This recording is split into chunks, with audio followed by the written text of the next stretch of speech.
د شال ټلویزیون قدرمند اوریدونکو سلامونه. پام وکړئ د دې مهال لنډو خبرونو ته. مسکاو کې پر افغان ماشوم برید کوونکی اوس مهال د 2 میاشتو لپاره توقیف شو.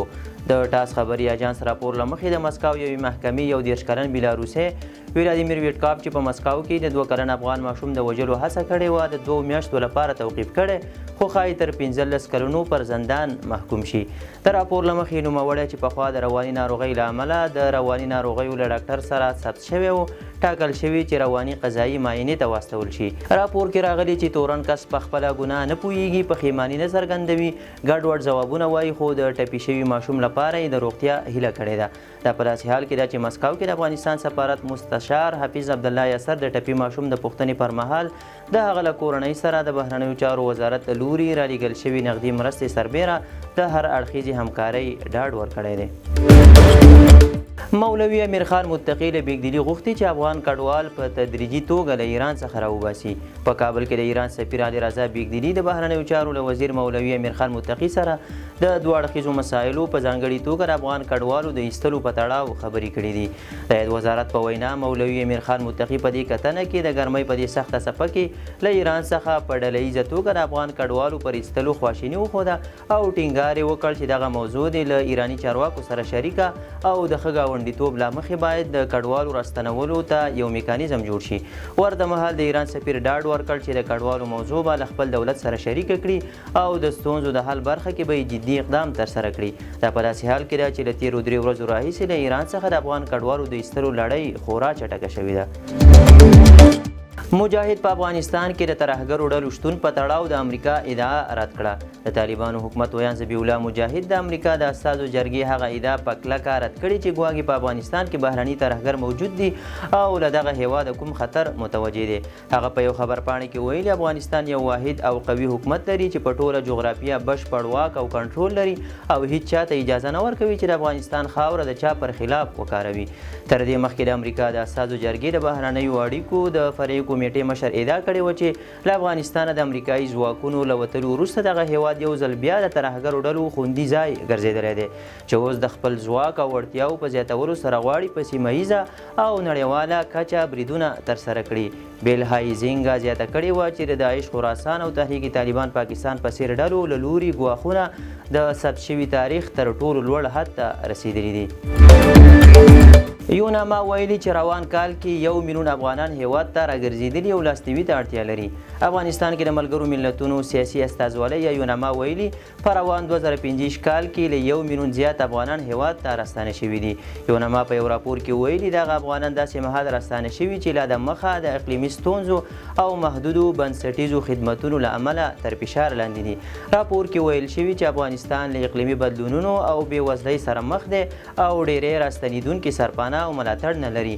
د یادې استازوالۍ د مسؤلینو په وینا چې ملګري ملتونه او همکار بنسټونه چمتو دي، خو نړیوال ملاتړ ته اړتیا ده څو د راستنېدونکو خوندیتوب، امنیت او اوږدمهاله وضعیت تامین شي. نتنیاهو او ټرمپ د غزې جګړې پر پای ته رسولو موافقه کړې.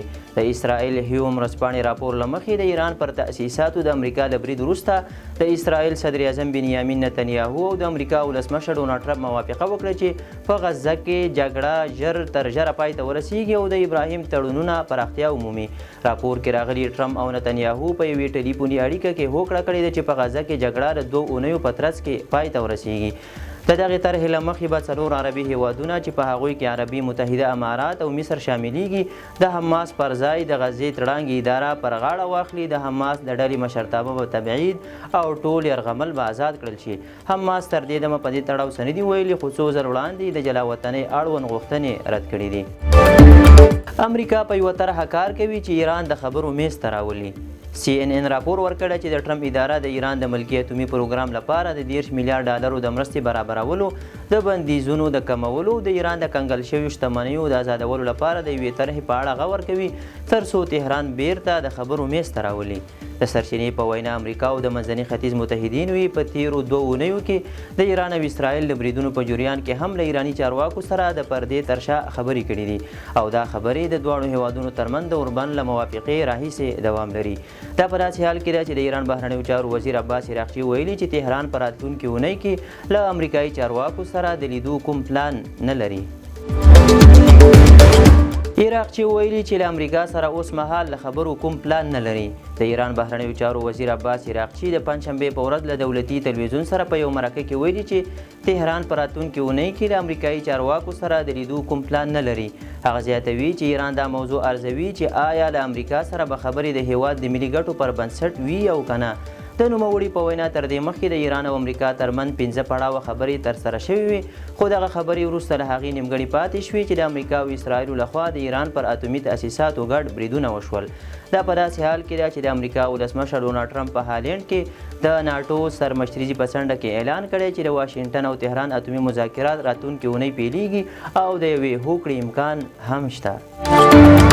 فرانسې د اټومي وسلو د خپرېدو مخنیوي له تړون څخه د ایران پر احتمالي وتلو اندېښنه ښودلې. د فرانسې ولسمشر ایمانویل مکرون خبرداری ورکړې چې د اټومي وسلو د خپرېدو د مخنیوي له تړونه د ایران احتمالي وتل به تر ټولو بده سناریو او خطرناک انحراف وي. هغه ویلي چې غواړي د NPT تړون د ساتنې په هدف په راتلونکو ورځو کې د ملګرو ملتونو د امنیت شورا له 5 دایمي غړیو مشرانو سره خبرې وکړي. نوموړي د ایران پر 3 اتومي تاسیساتو د امریکا متحده ایالاتو د تیرې اونۍ بریدونه ریښتیني او معنادار هم بللي دي.